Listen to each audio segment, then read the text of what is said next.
Have you ever found yourself in a place of feeling burnt out, mentally fatigued, exhausted, experiencing sleepless nights? So here we had $1 million worth of inventory. We had return sales, and I have payables. How do we survive? That was a stressful moment. I'm done. I'm walking away. I think that everything we do, think, or say is based on what we believe and how we believe, and to the degree we believe it in 4 key areas.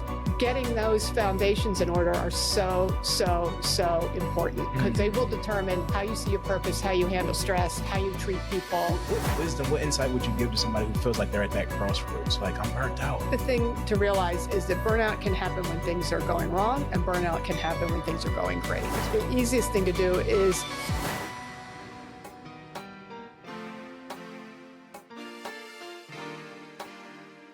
What's good, Elevation Nation, and welcome to the Elevated Podcast, where we empower emerging leaders who are going after their it through personal development. I'm your host, Christian Johnson. Let's go.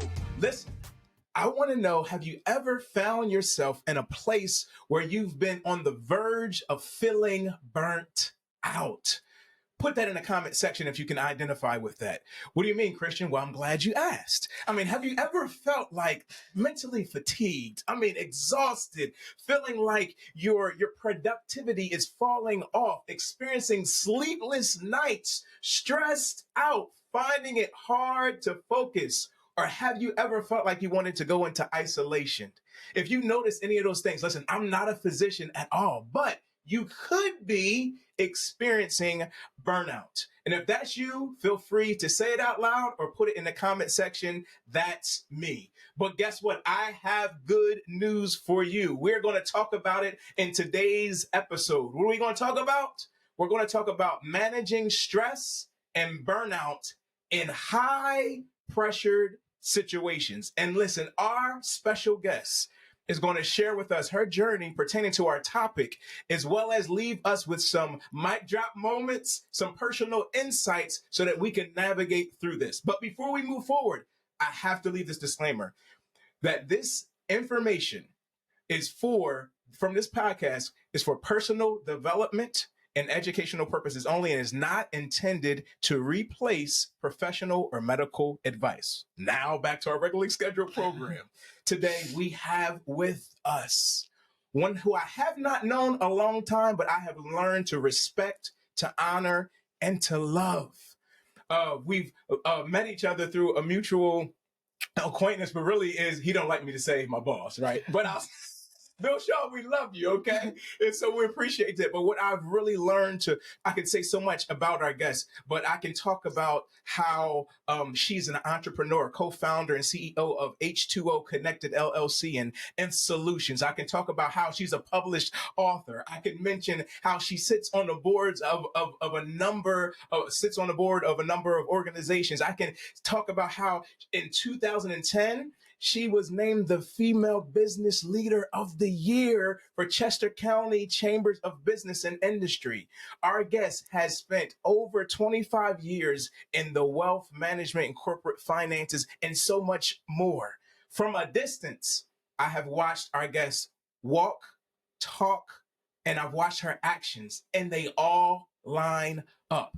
I've seen her leadership in business, in our community, and even in the ministry, and a little bit of her personal side. And we invited her here today because I realized something. I realized that you can't accomplish all that she has accomplished. And trust me, y'all, I only talked about a little bit of it, right?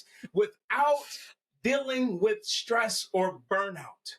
So through wisdom, here with my pen and my pad, I'm going to learn as well. But Elevation Nation, I want you to welcome Susan Springsteen to the Elevate It podcast. Sue, how are you doing? Wow, that's quite an intro.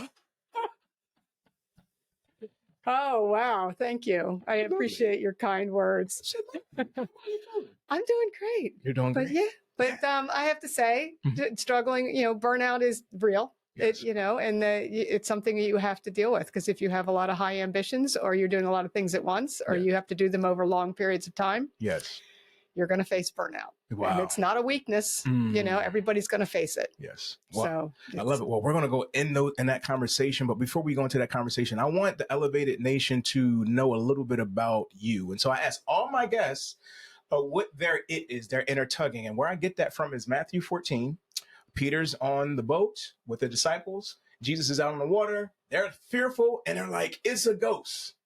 And there's something inside of Peter that I noticed that when everybody else was fearful and said it was a ghost, that he had a compelling, like, Jesus is out on water. It seems to be impossible, but there's something inside of him that has him like, I have to go for it. As a matter of fact, he says, if that's you, bid me to come out on water. Right. And Jesus is just like, come. Right. So I think we all have an inner tugging. And for me in this season, it's an area of equipping the emerging leaders. And so I want to know for you at this season, because it can change, what do you feel like your inner tugging is?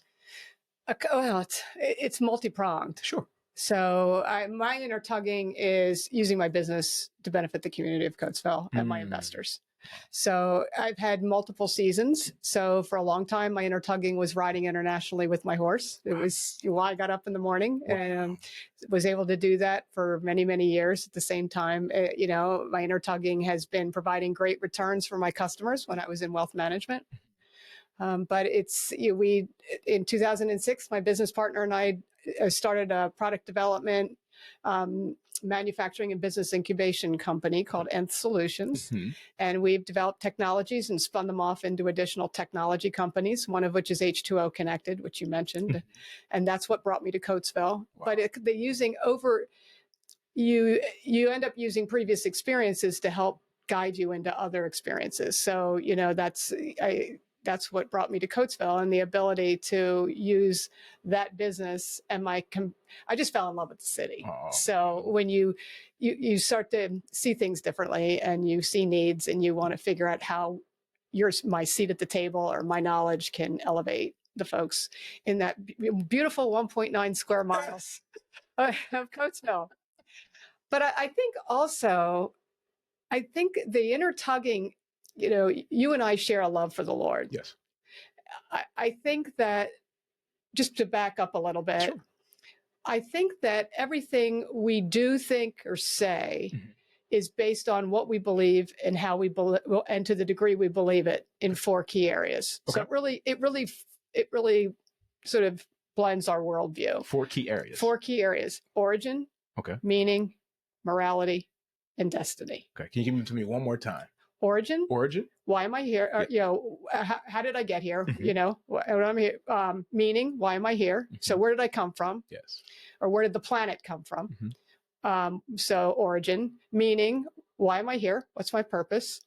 Morality, what is my basis for right and wrong? And destiny, what happens to me when I die? Wow. So what we believe in those 4 key areas, and to the degree that we believe them, puts our foundation for how we see the world, how we see opportunity, what our motivation is.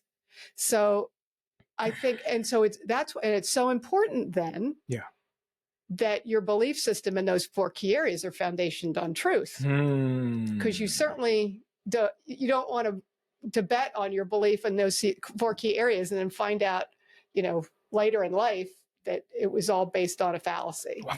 So I think getting those foundations in order are so, so, so important, because they will determine how you see your purpose, how you handle stress, how you treat people, those kinds of things. Wow. So, for instance, if you believe, as we do, that God created the world, yes, and he's an all-powerful God, we're going to see things differently than someone who believes that it was kind of a cosmic accident that just happened to be here.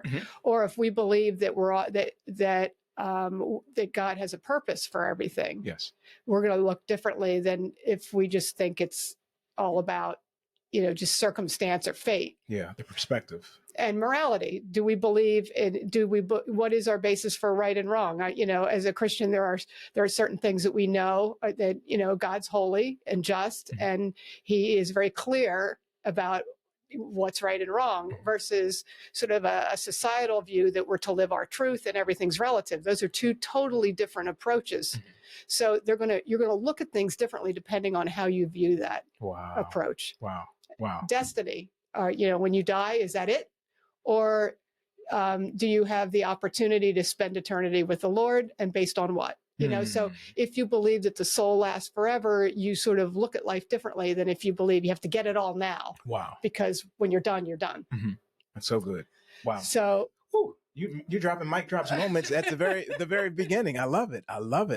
It's amazing. So I think one of the things that really helps me deal with, and I live outside my comfort zone, because frequently, a long time ago, not that long ago, but probably 20 years ago, I finally decided I would recommit myself to Christ and follow him. And I thought, he knows what's best, where he wants to use me. He's given me habits, attitudes, abilities, relationships, contacts that he can use for his glory in whatever capacity. So I basically took a blank sheet of paper. At the top, I put, "Dear God," and I signed it at the bottom, and I said, "This is, you fill in the rest." And I thought, get ready for Elevation Ships, where we go live with couples who are going after their inner tugging. What's good, fam?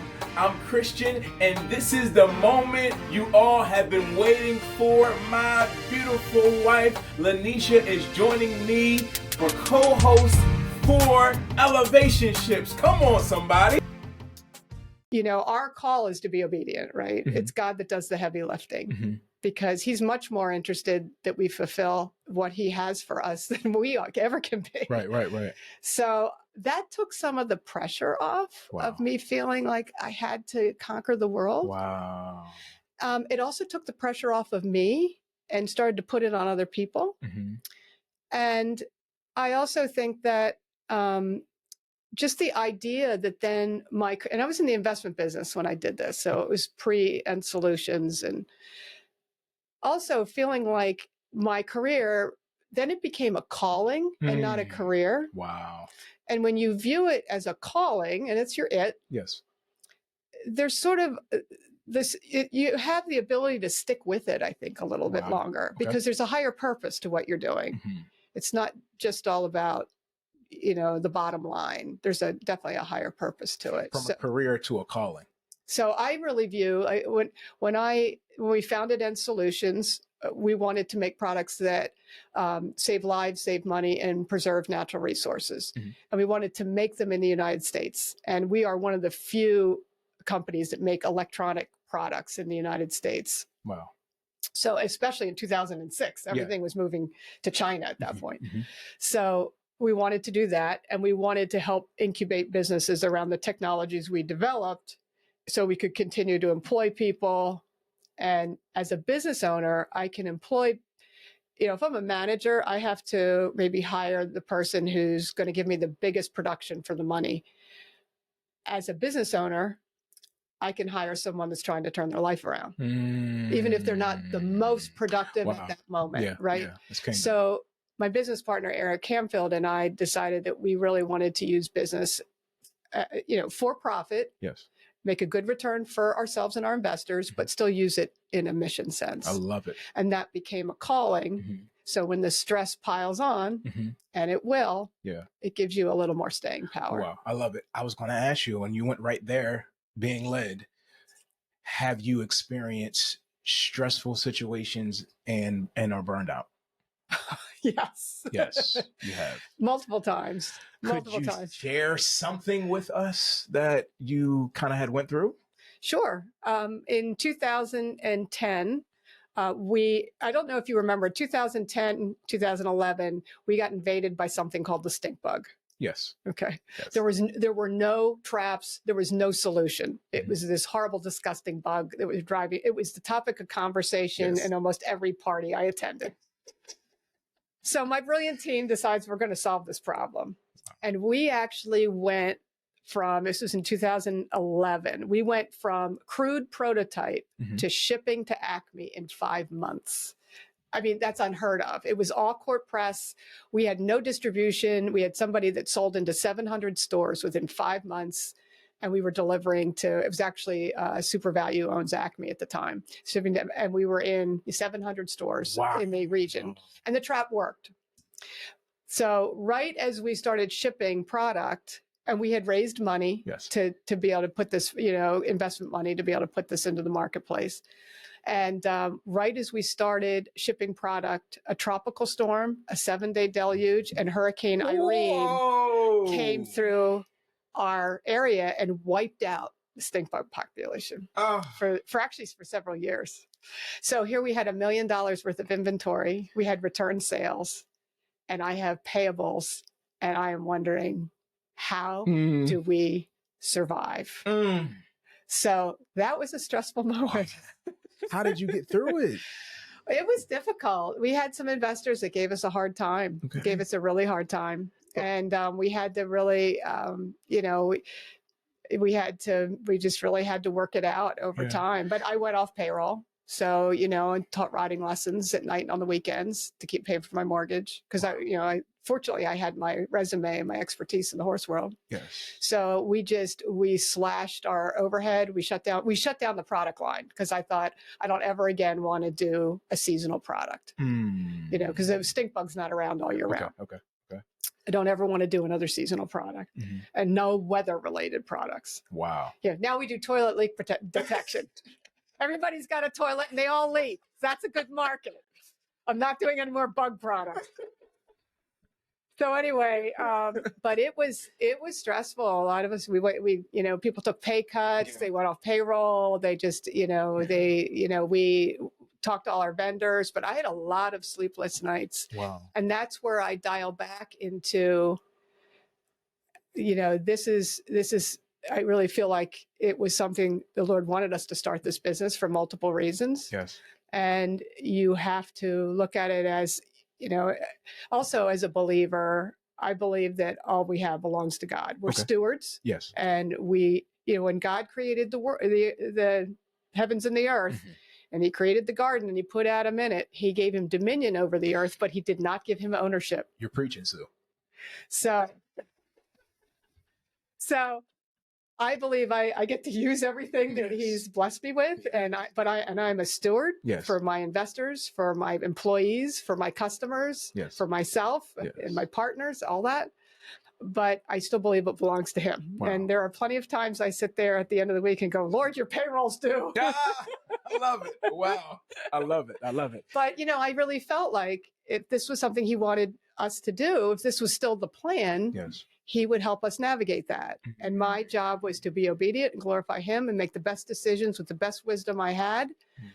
And that took some of that and enabled me to think through the tough conversations and the repeated tough times. Wow. For our listeners, I want them to really pay attention to even what's going on, because you're sharing so much power. And I want to go a little bit deeper within that, because like you're saying, I have product, I have a stressful situation that caused a lot of work, a quick turnaround. So burnout's going to have to come into play pertaining to that. But I'm hearing you kind of say, look, I felt there's a plan that God had for me. And so because I have a plan, right, and God's going to back his plan pertaining to these situations, yes, we have to go through what we need to go through in the natural, but to add my natural, he adds his super on that natural. And as I'm committed, things are going to go ahead and do what is going to go ahead and turn around for greater. But there also is some difficult situations you had to make. You said, look, not only am I gifted in the area of business, but also I've had a career dealing with horses and riding, and I have other talents and treasures that I can do. So look, I'm not just boxed in. I can pull back from payroll here to go ahead and finance and pay my mortgage and different things like that. But so you're using all that God gave you pertaining to those things and the creativity. Deuteronomy tells us that he gave us the power to produce wealth, that power, those gifts that he's given unto us. So I just even love how you didn't just sit there. You could have said, look, I'm done. I'm walking away. I can't tell you how many people told me to do that. They said, save yourself, because you're going to be the one that's going to have to carry this. So save yourself, walk away. You can do another career. And I'm not doing it. I have 12 families that depend on me to make payroll. We owe vendors. I can't just walk away from my vendor payables. How does that glorify God? And we just had to keep, keep knocking it down. And the other thing I think is, in these moments, it's how the Lord builds your faith, right? Okay. Because I think when I look back on it, because 2020 hindsight can give you a lot of wisdom. There's another one. So I think that in a lot of ways, he was preparing us for Coatesville. Wow. When I was in the investment business, that's a great business model because you get paid on a percentage of what you manage. Okay. So it doesn't take a lot of capital. You can make a very good living. And I made a very good living for a very long time. We need to talk after this soon. And I think, and then when I started in solutions, just a lot of things went wrong without our control. And I think about that time was when I was like, Lord, do with me what you want. And I'll go where here I am, send me kind of thing. Yes. And I think in a lot of ways, he was paring away what he couldn't use because, when I was in the investment business, you tend to think you're all that in a bag of chips, right? Because, you're making money, you've got a lot of stuff, you're driving nice cars, riding fancy horses. It's easy to think that you really have it together. You made it. And, I think it can get you kind of very self-absorbed. And in the investment business, you're judged by how much money you make and what your net worth is, because nobody wants to get financial advice from somebody who doesn't, isn't creating their own wealth, Yes. right? So you have to kind of show it. But anyway, I think his goal for me was something different in the long run. And so I had to learn, I had some of these things had to get pared away. And I had to learn how to be dependent. I also had to learn how to identify with people who needed giant cards to buy food, who were about to lose their house, who, maybe lost, so I had to learn about what that's like to have come closer, have those losses. And so in a way, I think he used that downturn and other things to mold me into someone he could use in Coatesville. Wow. So looking back on it. Yes. And I also think that had everything gone right and we were selling millions of stink bug traps, I never would have thought to move to Coatesville. I would have just kept making stink bug traps. We probably wouldn't have created, H2O Connected in the way that we did. And it wouldn't have brought me to Coatesville. And think of all I would have missed. I wouldn't have met you and your lovely wife, Lanisha. Absolutely. Yes. No. So I just think in a lot of ways it's easy to look at stress and tough times as if it's a negative, as if somehow either God's mad at us or we're not in the will of God, or we're not doing something we should be. But sometimes it's really just, it's in the down moments when you see God show up. Yes. Because you couldn't have done that. Yes. So, and it's also a way we're molded into how we can be useful. Wow. I love it. I'm thinking about somebody who's watching or listening, and maybe they're at a place where they feel like things are picking up, business is going good, ministry may be going good, but feel like they're burnt out, like they're tired, they're stressed out, they're dealing with it. What would you say to somebody who feels like, because I was hearing what you're saying, it made me think of this. When you can have stress and feel like burnout, like you feel like you need the resources, the finances, but you're still tired. Like, what do you do? Like, do I can't just stop working. Right. But I have to keep going on. So what wisdom, what insight would you give to somebody who feels like they're at that crossroads? Like, I'm burnt out, but I need the resources. I think the thing to realize is that burnout can happen when things are going wrong, and burnout can happen when things are going great. Yes, ma'am. Because you're trying to grab everything and you're trying to grow and it's exciting. So you're working long hours and so you can get burned out. I think the easiest thing to do is realize you can take a little bit of a break. Okay. Remember, Lord worked for 6 days and he rested for 7. That wasn't because he was tired. I think it was to show us that we can't just keep running it through. Wow. I think it was more of an example than it was because I didn't think I was exhausted from speaking the world into existence. So there's nothing wrong with that, taking a break. The other thing is that I think that's when you really need to make sure you're getting your sleep, you're eating well. A lot of times if you're running Mach 2 with your hair on fire, you're living off of, Twinkies and Eggos, right? My go-to lunch is Eggos and peanut butter. So, it's like it's in the refrigerator. What's in the refrigerator I can eat in the next 5 minutes? So, I think you need to be, because you have to take care of yourself physically. Yeah. Because if you're sleep deprived, you're hungry, the stress is going to get to you. If I'm cranky, my office will tell me to go get something to eat and go take a nap. Because that's when I get cranky. Wow. So I think there is a physical aspect. Okay. And there's a lot to be said for, taking a little time to reflect. It'll be there. Yeah. It'll be there when you're done, take the day off or take the weekend off, or there's nothing wrong with that. What does rest look like for you? What does rest look like for me? Yeah. That's tough because a lot of times it means I'm not working as hard. I don't always practice what I preach. I have people who call. Now have accountability partners who will drive by my office at 11 o'clock at night. If my car is there, they'll call me. Will you get out of there? Hear that? That's accountability. We all need it. We all need accountability. Yes. So doing something I really like. I mean, it was riding. I don't ride as much as I used to, but riding a horse was the one thing that took me completely out of my day-to-day, my work, because I can't be thinking about work and effectively riding a horse. So that was my ability to let that go.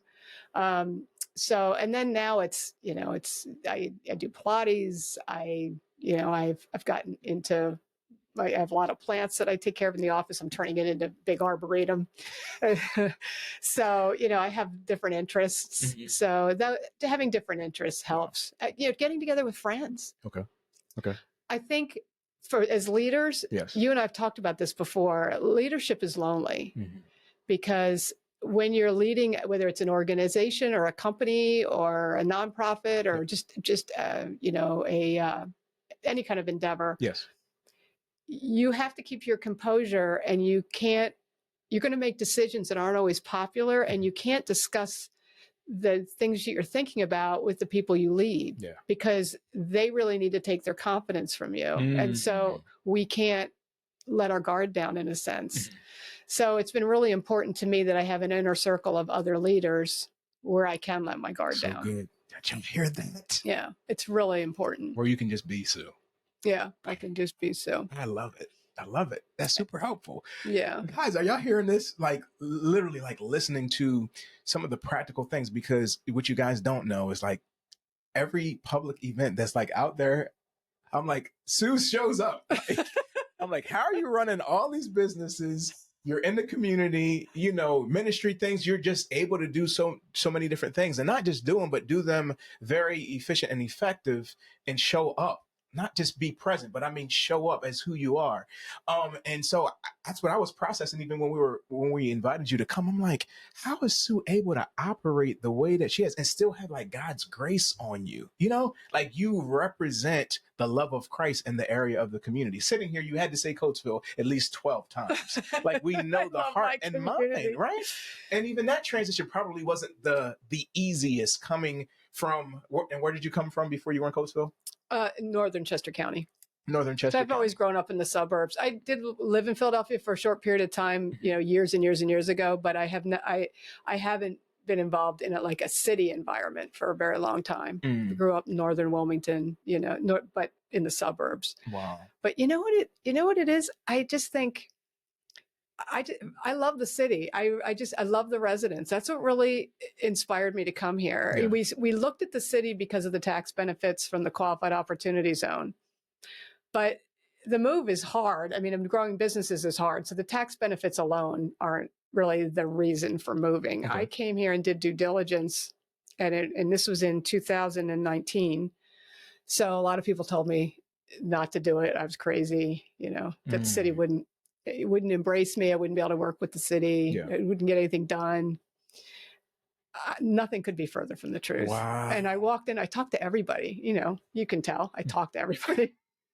So if somebody was and I'm a little naive. So if they're on the sidewalk walking, I'll stop them and talk to them. I wanted to hear about the city, what their story was. I talked to the city. I talked to business owners. I hung out at the post office to watch how people interacted. Wow. Just did my due diligence. And I just fell in love with the people. Yes. Because it's a gritty, resilient community. Mm-hmm. They've had they've only had each other for a very long period of time. Mm-hmm. And, they've just had to learn to lean on each other. And it's a very different town. I've never been anywhere like Coatesville. Wow. And I got to know people, and they just opened their hearts to me. And so it went from there. So, yeah. Well, I can't say I speak for the entire city but I'm glad that you're here. I'm glad that I'm here. Thank you for being like who you are and the expressions of that. And I won't talk about things that we've talked about off camera, but I've just seen some of the stories and just how you've interacted. And I think something that I know you have, but I know it will be very valuable for my generation and emerging leaders is the fact that no matter if it's stressful or burnout, like you still have an endurance. Mm-hmm. In spite what others may say or think. Where did that come from? Well, I have my moments. I'm not perfect. Okay. Yeah. There are times when I'm just, I'm like, oh, why am I doing this? Yeah. But you don't quit. No, I don't quit. So how do you endure? Again, it could be stress, burnout, this person saying no, it doesn't, but you still. But you learn that it's one step at a time. And, going from point A to point Z isn't linear. Building a company isn't linear. Okay. Helping a town revitalize isn't linear. Mm-hmm. You're going to have periods where everyone's excited and you're seeing lots of progress. And then you're going to have times when it's just sticking with it, shoe leather, block and tackle, one thing at a time, checking off boxes. And that's not exciting. I mean, that's discipline. It's not quitting. But I think what's helped me, that's where I really draw on my riding career. Okay. Because I competed at the international levels. You hear that? Yeah. So I did that for many years, did the Florida circuit for 9 years. So trained my former Grand Prix horse. That's the level they use in the Olympics. Wow. From, barely backed to Grand Prix. Wow. And had my own training center for a while. Wow. Yes, I did. Had 14 horses and students in training while I was had End Solutions going. It was wild. It was wild. So anyway, I had good staff. And that's another thing as a leader. It's enabled me. I have phenomenal people who work with me. They're geniuses. They work hard. They're loyal.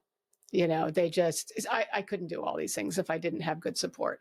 But anyway, when you are anyone who's tried to be a top athlete, whether it's in high school or college or professionally, you know that it's the long haul. You learn to play the long game, and you learn not to worry about winning the battles. You learn to you want to win the war. Wow. So you tend to let some of the little stuff just, it's a nit, keep going. It's a nit, keep going.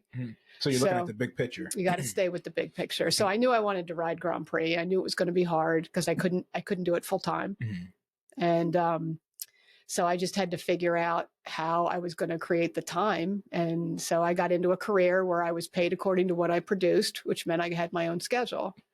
So I've never been on a salary. So my first job was in the investment world was you got paid according to what you had under management. So if I wanted to make more money, I went and got more clients. Wow. So, but that meant nobody could tell me I had to work 9 to 5 with an hour for lunch, which meant if I got everything done in the morning and could train with my coach in the afternoon, I could do that. I could go to Florida and work from Florida. So, wow. That's that freedom and flexibility we talk about all the time, right? It's a lot easier now with technology the way it is. In the 90s, it wasn't so easy. In early 2000s, it wasn't so easy. Wow. But, and the sort of gig economy is more common. Having your own business is more common. Yeah. So I think those are all really pluses that enable people to do what they want to do. And then you add children to the equation. I don't have children, but which is another reason I think I'm able to have more time for other people that I'm not related to. But if you have children, that's a huge stressor. So if you're trying to do all that at the same time and you need to be present with them. Absolutely. So it's trying just to get the pieces to work. I love what you said about the big picture. And I want to go from there because that's helping me out. I come from the generation I want it yesterday. Right. That's just the way that it is. And so I think looking at the big picture, even podcasting, I was saying to Lanisha, I said, I'm going to have to commit to this to at least 5 years and be consistent with it. And so there's times when you asked me as soon as you came in the studio, you said, how's it going or whatever. I think it's the encouragement, the things that are happening behind the scenes that I'm going to take and tuck for it when there are times that I feel like, you know what? I don't feel like doing this, or that didn't go right, or this didn't go this, whatever. So looking at the bigger picture and the goal and the impact and the kingdom, like this is the opportunity. Where else will we get the opportunity? Right. Yes, I'm preach and teach, but we're not going to have that opportunity that we have now in the pulpit or any other. So it's things like this that I'm seeing like, okay, God, you're doing something really unique and powerful. And if I look at the big picture, it can help me to endure. And then for enduring doesn't have to be painful either. No. And I think that's a big difference for me. I had to change my perspective and say, you know what, I can enjoy and enjoy this. I think the scripture says it like patient endurance, that patient, consistent movement toward the goal. And that's the part that hits my heart because my generation I've just wanted it yesterday. So seeing that is super helpful for me to process, to say, hey, keep your eye on the bigger picture and take the victories and be present. I don't think it's just your generation because I'm a I want it yesterday person too. So you're off the hook. Okay. Your generation is off the hook. Thank you. Thank you. But I think as you get older, you'll be more comfortable with things take time. Okay. I think the other thing from a biblical standpoint is a lot of times the Lord gives us the vision, but that may not be the time because there's what he wants you to do. And then there's also the timing. So we may not be prepared yet. Yeah. So I tend to think, I think I'm supposed to do this. And I go headlong in that direction. And he needs to kind of choke or chain me back and say, not yet. So because you think about, the Bible says a lot about waiting on the Lord. Yes. Those who wait on the Lord renew their strength. Be still and know that I am God. There's lots of talk about waiting on the Lord. And I think that's something we all need. If we are type A, visionary, outside the box thinkers, waiting is really hard for us. And so I think it's an area actually I've been studying because it's where I need to grow. Yeah. Is how, waiting? Is the waiting. See, but waiting, I look at the waiting as twofold because I think about waiting like if we were in a restaurant, we would have a waiter. And that waiter, his job is to serve us if we're sitting there as the guest. So it's not a still not doing anything type of waiting. You're right. No, you're right. So there's a lot you do while you're waiting. You're not just sitting there twiddling your thumbs. Right. But it's a serving aspect. And I think that's the posture and waiting that I think I sometimes have missed. Right. That waiter is solely focused on, it should be, right, a good waiter, on pleasing he's a servant. He's a paid servant. Yeah. Understanding that area. And I ask, what is it that you want? How can I help you? Do you need this? Do you need that? That's the part. That's the joy part in the area of waiting. Those who wait on the Lord shall renew their strength. They shall mount on wings of eagle. They will run because of the area of serving in that aspect. But I hadn't heard it that way. I've heard it for years of like waiting on God is not doing anything. Like no, I don't believe so. I think you're being prepared. So you're still, it doesn't mean, it just means maybe you don't move forward or you don't make a change. I think when it talks about, because generally I've learned that where you are is probably where you're supposed to be. So I think we're always thinking about, maybe I'm not doing enough. And so I need to be doing this and this and this. But a lot of times when I have found in my life that when the Lord wants to move me into something else, he'll move me. I'm not going to have a choice.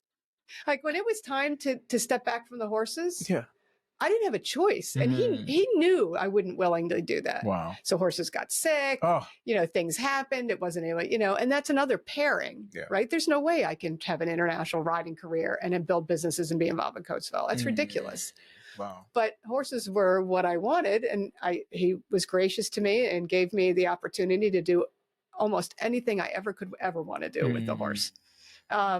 But there's seasons and that it was time for that season to step back from that season. But I kind of went kicking and screaming at first, but he will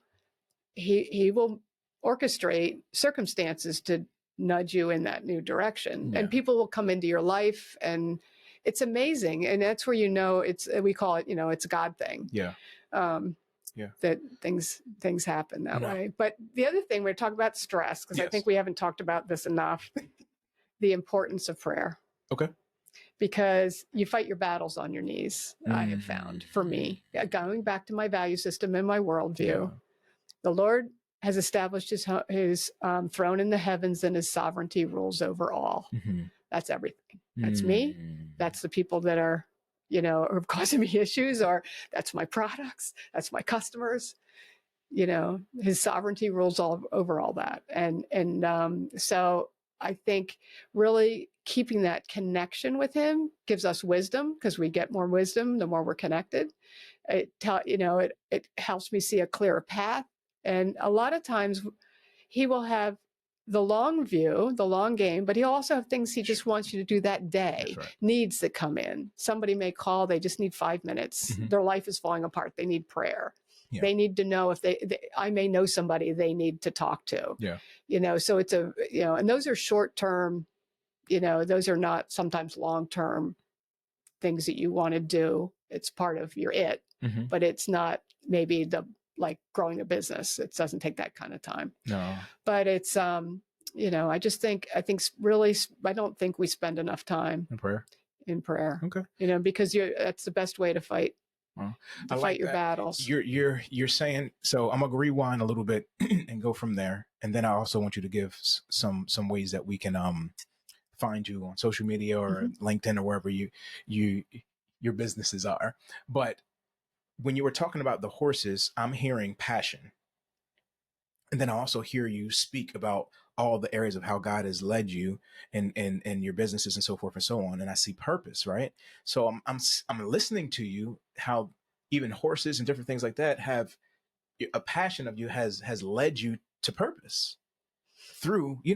So you said this, I feel like this prepared me for that. This prepared me for that. And so maybe somebody's watching and listening. They're like, I don't necessarily know my it yet, or even what my purpose is, but I know I'm passionate about this. Right. And we know the scripture talks about all things work together for good. And so if we just keep even going with the area of the passion, there are signs, there are things, there are people, places, and things that will help align us toward the area of purpose. And then you take your other P's, right? The preacher, now comes through. We got passion, we got purpose, and we also have the area of prayer, which is going to help lead and guide that communication. And I just simplify it, prayer. It's communication with God. Right. And so when it comes to that area, like that's that leading, that guiding of God within, around, and amongst us, that's going to help lead and guide us from passion to purpose to help us to operate in it. And then as we do those things, then resources, finances, connections, all those things will take place.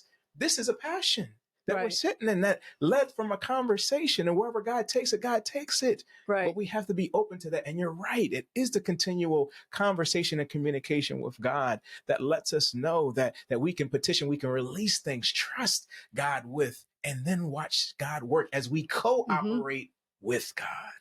And I think the other thing to keep in mind is we tend to focus on what we like and what our talents are. Okay. A lot of times the Lord will call us in areas that are not in our comfort zone, are not where we see our talents, are totally outside of that. Because if you think of, yet he'll use our passions, and they're there for, he'll use them and to train us. But, if somebody had told me 5 years ago, I would be moving to Coatesville and start a business and be involved in the community, that I would never think I was equipped for that.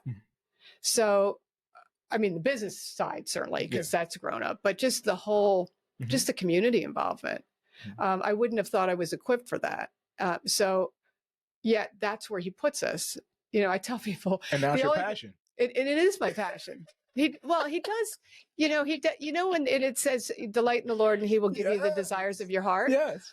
I used to think that meant that if I delighted in him, he'd make me a great horse rider, because that was my desire of my heart. Right. No, as I delight in him, my heart becomes more aligned with him. Right. So that what he has for me, even if it may be in a different place, is the desire of my heart. So that my heart desire changes. Yes. So, and that's where I see here. So I think for folks to realize that it's not always where their ideal passion or their talent is, because God doesn't necessarily call the equipped, he equips the called, right? So he has equipped me in ways I never would have thought possible. And that's very different from where I was 10 years ago. Yeah.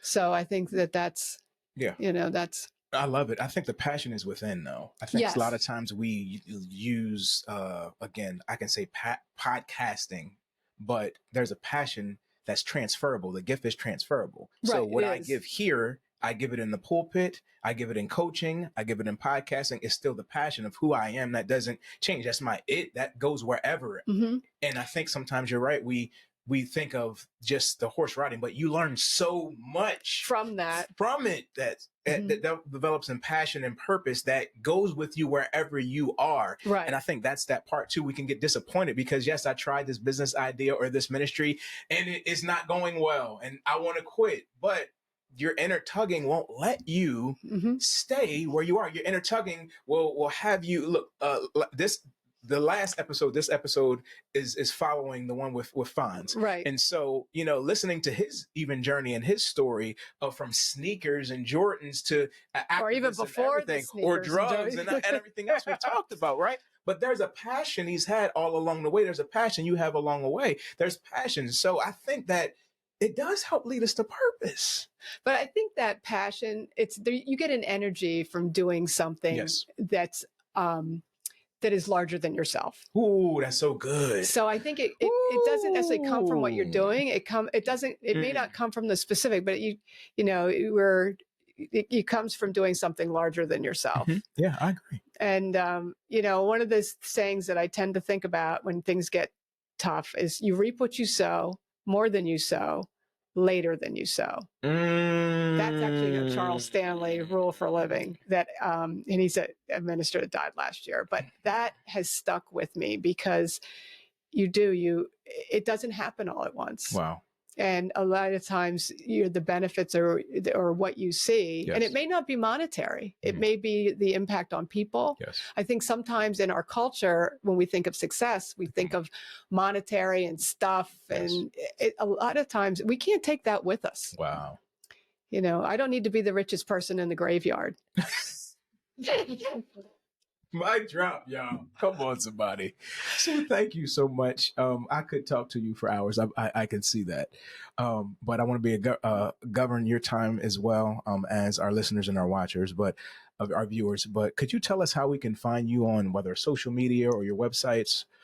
Sure. Yes. So I'm on Facebook. Okay. My page is public. Okay. So feel free to friend me, direct message me. I'm on LinkedIn. Okay. I am, and then, it's Susan.Springsteen with 2 E's, just like Bruce, at h2oconnected.com. So it's an O, not a 0. Okay. So H2O like oxygen, or like water, actually. O is an oxygen. .com is my email. So people are free to reach out to me if they'd like. Awesome. Thank you. So would you have the final words by leaving us with just a word of encouragement or something that we can take throughout our week and our journey? So anything on your heart and mind, we've talked about a whole lot, but if there's something you could leave us with. I want to leave you, this is not scripture. I'm going to leave you with a quote by Mark Twain. It's one of my favorite ones. The 2 most important days in your life are the day you were born and the day you found out why. So it's important we find our why. Thank you so much. Thank you so much. Thank you for your time. We appreciate you. Elevation Nation, please like, share, subscribe, follow Susan Springsteen, as well as share this podcast with somebody who is an emerging leader that definitely can benefit from the value of this. You're not alone. And she drops so many mic drops. Thank you again. God bless you. And we will see you guys next week. Now, don't forget to like, subscribe, and make a financial commitment to support us on Patreon. The link is in the description.